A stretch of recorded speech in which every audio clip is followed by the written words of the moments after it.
গত বিধানসভায় আমি এটা নিয়ে আলোচনা করেছি।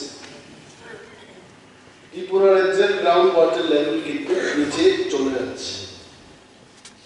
আই হ্যাভ সিন এই দপ্তরে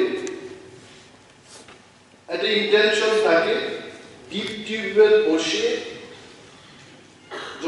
জল সেচের ব্যবস্থা করা যায়। মাই পয়েন্ট ইজ, যেখানে আমার বিধানসভা এলাকায়, আমি সেখানকার কথাই বলছি, সমৃদ্ধ ছড়া, চাম্পা ছড়া, আর অনেক কয়েকটি ছড়া আছে, থ্রু আউট দি ইয়ার সেখানে জলের ব্যবস্থা আছে, স্ট্রিমের ব্যবস্থা আছে, জল যাচ্ছে।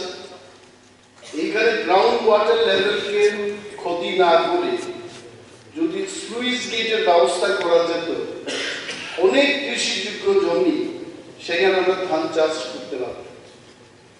এনইপি হাউস আমি জানি না আমরা কতজন বাজার থেকে চাল কিনে খাই, 30 টাকা থেকে 50 টাকা দামের মধ্যে প্রতি কেজি করে আমাদের চাল কিনতে হচ্ছে। এবং আরো বেশি করে যদি ধান চাষ করা যেত ত্রিপুরায়, প্রবাবলি বাজারে আরো বেশি করে চালের আমদানি হতো, তাতে the price also would have come down.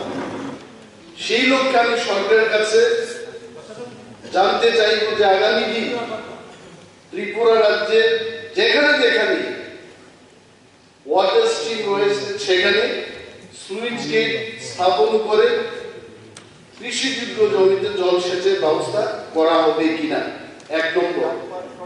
2 নম্বর হলো, গত 5 বছরে যদি মন্ত্রী মহোদয়ের জানা থাকে, উনি তো ভারপ্রাপ্ত রূপেই উনি উত্তর দেবেন আমি জানি, but still you please try that কোন স্লুইস গেট আপনারা নির্মাণ করেছেন কিনা ইন দি লাস্ট 2-3 ইয়ার্স, এবং কত টাকা খরচ হয়েছে এটা করতে।